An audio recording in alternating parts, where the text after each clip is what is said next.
What's good, Denver? It's Shellie Martinez, your host of Chopping It Up with Shellie at Hollywood Barbershop. This is the barbershop. Barbershop. This is the barbershop. The place where a black man means so. What's up, Denver? It's Chopping Up with Shellie over here at Hollywood's Barbershop. I have Dominic Diaz over here with me tonight, and he is running for Denver City Council at large. How are you today? I'm doing well. How are you? Good. Thanks for coming. Pleasure being here. You're welcome. So tell me, are you from Denver? I'm a Denver native. I was You born are? and raised here. So I'm from Marston to Montbell. I lived all over Denver. I've lived from City Park West to Congress Park to Capitol Hill to Montbello to Green Valley to Elyria, Swansea to Clayton, and now I live in Sun Valley. That's wonderful. And what is your ethnicity? I'm Mexican. Yay! Oh yeah. Proud to be That's brown. good. Me too. I mean, I have my mom's side is originates from Spain, and then my father's side is Native American and Mexican. I'm sure I've So- got both of those in me too. Yeah. Well, I'm glad to have you. Likewise. So what interests you in running for city council? I got two babies. Mm-hmm. I got two young ones who are going to grow up in the city. I have a 2-year-old. I have a 6-year-old. I want to make sure that I hand off something better to them moving forward. For the last 10 years of my life, I've worked in city government here in Denver. Started out with the Parks and Recreation Department in Montbello Rec Center. And went over to the clerk's office where I did campaign finance, regulated lobbyists, oversaw the city's financial disclosure process. And on top of that, also I was an election official. I felt weird about running for office, being an election official, so I had to go ahead and get a new job. I moved over to the Office of Children's Affairs in the city, and now I'm going to bat for Denver kids. That's amazing. And we definitely need a lot of help in the youth within the city. That's for sure. No doubt. And I also think my child, but I also think about my grandma too. I think about our elders. I think about our neighbors who are unhoused. I think about persons with disabilities. I want to make sure that this city works for everybody and communities aren't being left behind. Very good. That's we definitely need that here in Denver. So, what is the whole process of getting involved in running for council, city council, and It's tough. is it? Yeah, I had to jump through so many hoops to get to this stage, and I'm honestly not even in the throes of it yet. I had to get an EIN, I had to get bank accounts, I had to get filed with the clerk and recorder's office. I need a campaign staff, got to build a website. There's so much that goes into it.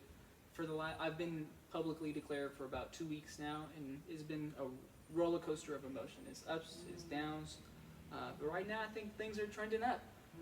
I'm getting endorsements, getting some support out in the community, meeting with folks who are pillars and are respected, trusted in our communities. Good.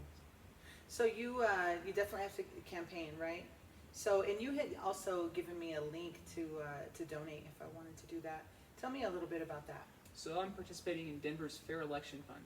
This is a unique program. Few municipalities throughout the country are trying it. Denver is very unique. I've opted to participate in the Fair Elections Fund here in Denver. It's a unique program. Not many municipalities across the country are doing something like this, and what that means is a contribution from a Denver resident gets me a 900% match in city funds. $5 contribution gives me $45 in return. $50 contribution gives me $450 in return. Without this public financing, I wouldn't be able to run for office. It's really given me an opportunity to get a foot in the door. Okay. And where do we find that link at? I'm gonna go ahead and drop it in the comments. Okay. All right. Good. And then paint me a picture of what you would like Denver to look like if you were in city council. More trees, less cars, more sidewalks. So my platform that I'm running on, number one is housing, affordability in the city. Housing first for our unhoused neighbors, preventing folks from becoming homeless in the first place. Creating opportunities for first-time home ownership, specifically alongside the inverted L. The inverted L, for those who don't know, I-70, I-25, and I-70. The areas inside, think Cheeseman Park, think Wash Park, think Congress Park. If you live in those neighborhoods, chances are your neighborhood is more than 50% white. Your neighborhood has more income, more education, better tree canopy, access to better schools, higher voting propensity, access to healthy food, better air. Now let's flip the script here. If you're outside the inverted L, it's the opposite. All those things are the opposite.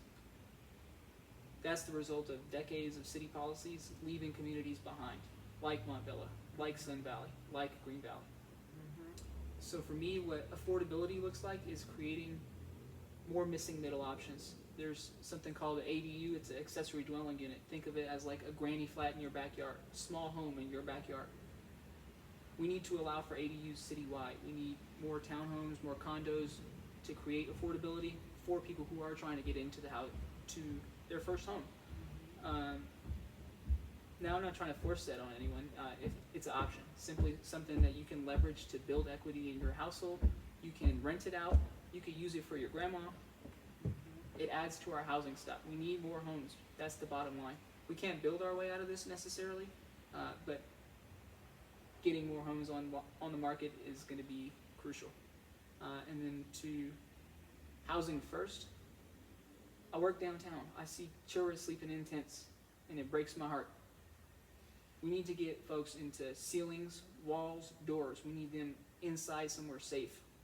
And on top of that, we need wraparound comprehensive services, whether that's mental health services or substance abuse services. We got to relieve that burden of them being on the street just trying to make a day-to-day, figure out where their next meal is. How are you going to tackle budgeting? How are you going to tackle fighting an addiction when you're trying to figure out where your next meal is going to come from? Especially the children. They didn't choose this.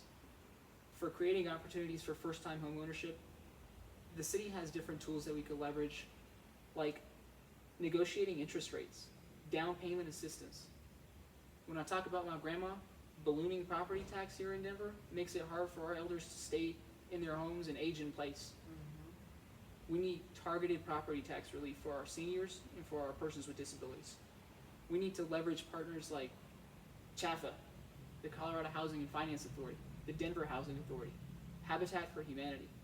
And on top of that, we need to leverage land that the city owns today. We have a lot of plans on paper that look great. People are dying today on the street. My number 2 priority is safety. Now I work for the Office of Children's Affairs, and one of our elements is youth violence prevention. We work with great nonprofit partners in the community who are doing the work today, serving children today. But the problem is they're competing for the same pot of funds, and it's a very small pot. There's inequity in the city's contracting process. Some folks are not prepared to do business not only with the city, but also other competitive grants. Like if they're trying to get money from the state or the feds, they're simply not up to snuff. We've got to do more to support our small businesses and incubate them to be able to play at that level. What I propose is we find a sustainable funding source to fund those youth violence preventions in our community, youth violence prevention programs in our community. I think of places like the Struggle of Love, the Make a Chess Move Foundation, K-Tone Cares Foundation. But also, I think of sports leagues. I don't know if you remember, we used to have PAL, the Police Athletic League. We used to have the Park Hill Pirates, the Falcons. Those were activities that kept kids engaged and around positive influences and gave routines to their life. We need to invest in our youth, but we also need to provide cultural experiences for our children. It starts young. We need everything from quality access to early childhood education, but we also need to be doing things like making sure our kids are being enriched by having access to our museums, our libraries, our zoos. We need to get our kids to the mountains. We need to get them out their neighborhood and see what the world's about. The mountains are in our backyard.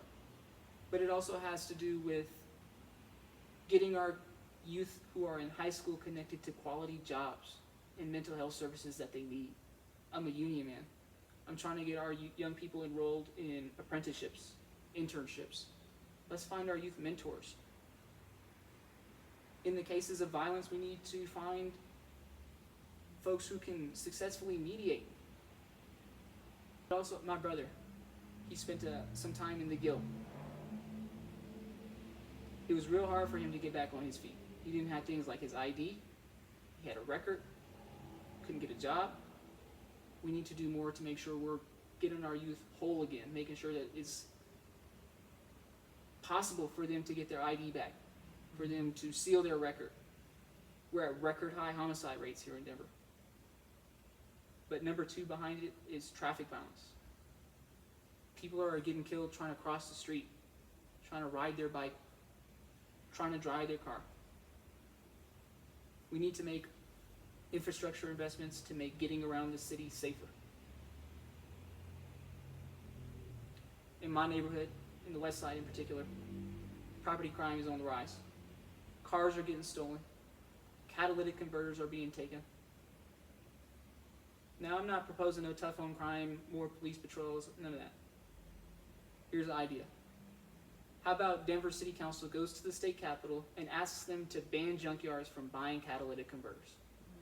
Maybe if you have the right documents, sure, you could sell it. But aside from that, no. I don't want to wake up and find my car stolen one day. Yeah, me neither. Right? So, and then that ties into the environment, like we were talking about too. We were talking about our kids, but everybody really in general, we need quality air. I live in Sun Valley. 80204 is the most polluted zip code in Colorado. I feel bad sending my children outside to play for too long sometimes.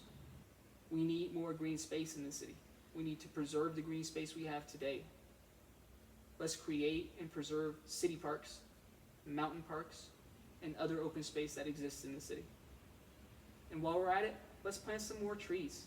We have an urban heat island effect in this city. The sun just bounces off the pavement and the buildings downtown, and it's incredibly hot. It's doing awful things to our environment.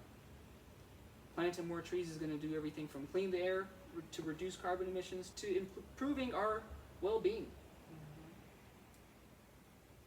Our greenery is what makes Denver so special. It's what makes it a gem. And if we don't act now, generations from now, we're going to wish we would have done more today. Trees do everything from raise property value to lower cooling costs. We need more trees in the city. I talked about the inverted L.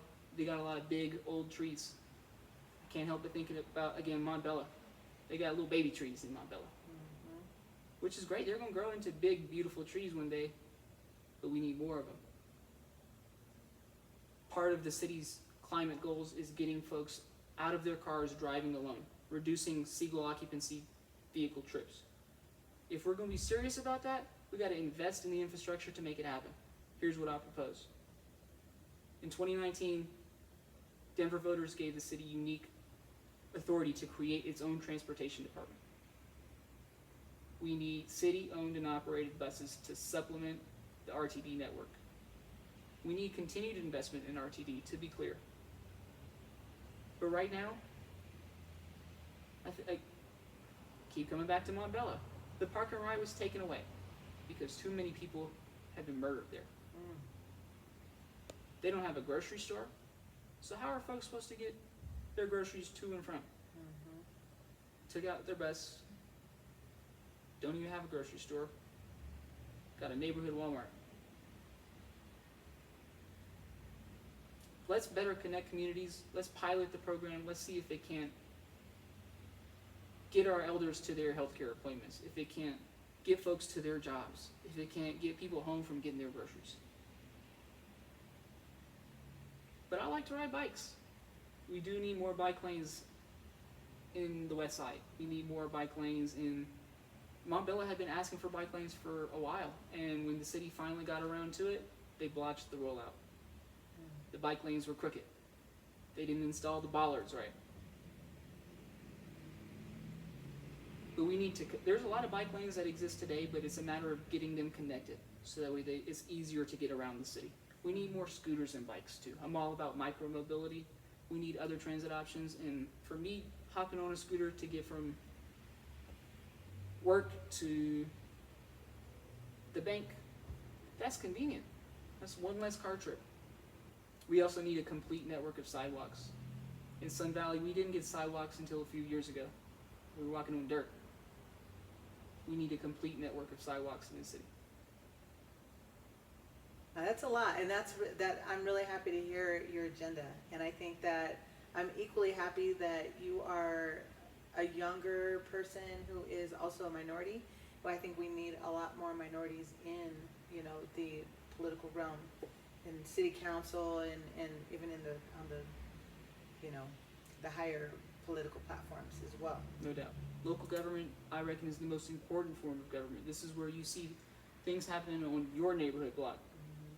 We need more young folks to get involved. We need more folks who are passionate and love this city and love its people to run for office. I'm tired of asking for my seat at the table. At this point, I'm about to build my own and pull up my own seat. Our generation's time was yesterday. I wonder about who's advocating for me as a renter on city council. Who's advocating for me as a young brown man trying to raise a family in this city? The average home price in Denver is $1 million. I don't see $1 million coming on my salary no time soon. No, mine either. I told you I worked for the city for the last 10 years. When I had my baby, wanted to go ahead and get our family started, get an apartment, couldn't afford to live in Denver. Couldn't afford to stay in the city that I work in. I was priced out. From the time I was 18 to the time I was 22, 23, I had to move out. The only reason why I was able to come back is because I was able to take advantage of DHA's affordable housing in Sun Valley. Aside from that, I wouldn't even be able to afford to stay here. I think about, when I say mental health services, I think about our firefighters. I think about our police officers. Our firefighters, they're dying of cancer. They're telling me that they need their pensions restructured so they could pay the health expenses that they're incurring. The number 2 cause of death for firefighters in Denver is suicide. We need to get our first responders access to the mental health services they need, for everyone for that matter, to be clear. Our police officers too, many of whom have come back from serving in the military. Not only do our first responders need access to mental health services, but our police officers need access to quality training. There are some amazing law enforcement training programs across this country. We need to invest in sending Denver police trainers out there so that way they can come back and teach these rookie cops what they learned. I demand accountability from our police officers, but if we're going to do that, we got to make sure they're set up for success. The city is spending so much money, frivolous amounts of money, on special projects throughout this city. I think of things like the Great Hall at Den, where we've spent over $1 billion renovating the airport. That's money I think would be better spent in creating more affordable housing, creating city-owned and operated buses, investing in our nonprofit partners doing youth violence prevention. I'm running out of people I know. People I grew up with who were involved in gangs, they're either dead or they're in jail. I'm running out of people I know. And I'm fed up, I'm tired of it, I'm done. We are our solution. We know what we need. I'm not trying to represent the city to you, I'm trying to represent you to the city. And how do we fund your campaign again? One more time, a $5 contribution gives me a $45 match from a Denver resident. $50 contribution gives me a $450 match from a Denver resident. I'm up against big money in this race. I am no doubt an underdog. But together with your support, I'm confident I can run a competitive race. What do you believe the barbershop provides to the community? The barbershop is a living treasure. The chair is both therapy, encouragement, inspiration, family. It's belonging. It's community. It's a safe space, and it's a place where you could be you. And you walk out of here looking good and feeling better about yourself. Okay? So that's a big impact on your mental health as well. No doubt. What kind of events are we gonna be able to find you at in the next few months or whatever? Okay. I'm going to be at Juneteenth. I'm going to be at your community meeting. I want to get out and I want to speak with you. I'll take anyone that's willing up on the offer. I'd be happy to come. I want to hear what you're thinking. What can the city do for you? I mentioned that I started work with the city in Parks and Recreation. I worked in Montbello Rec Center. I coached youth sports, baseball, football. I saw many of the kids grow up from 5 to 10 years old. Our rec centers are a gem. Here's my idea. Let's make rec centers free for youth. Right now, we have a My Denver card, which allows free access for Denver youth or DPS students. I also worked in Central Park Rec Center in Central Park. Just on the outskirts, just down the street is Aurora. Aurora youth weren't being allowed to participate in that free program simply because they didn't go to a DPS school and they lived on the wrong side of the street.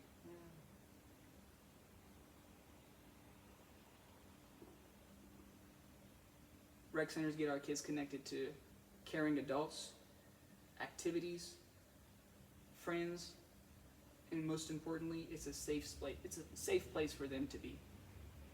I think of our libraries. Our libraries are doing not only books, but they're doing healthy meals. They're doing tool checkouts. They're doing studio sessions where you can learn how to make music. We need investments like that in communities that have been left behind in Denver. We need to invest in the Montbello Library. We need to invest in the Green Valley Ranch Library. Green Valley Ranch had been asking for a pool in the rec center for years. And it wasn't until maybe like 2 or 3 years ago that they finally got an indoor pool in the Green Valley Rec Center. I think about access to healthy food when I think of our kids. Where I live in Sun Valley, it's a food desert. Where I used to live in Montbello, it's a food desert. There's all kinds of food deserts throughout the city. We need to do more to eliminate them and make sure our children are not only having a healthy body, but healthy minds too.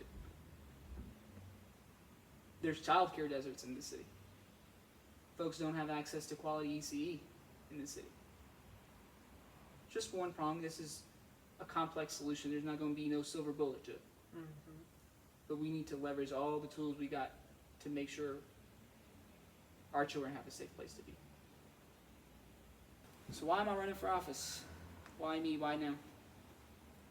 My lived experience living all across this city has prepared me to go to bat for all 78 of Denver's neighborhoods. I got 2 babies, I got skin in the game.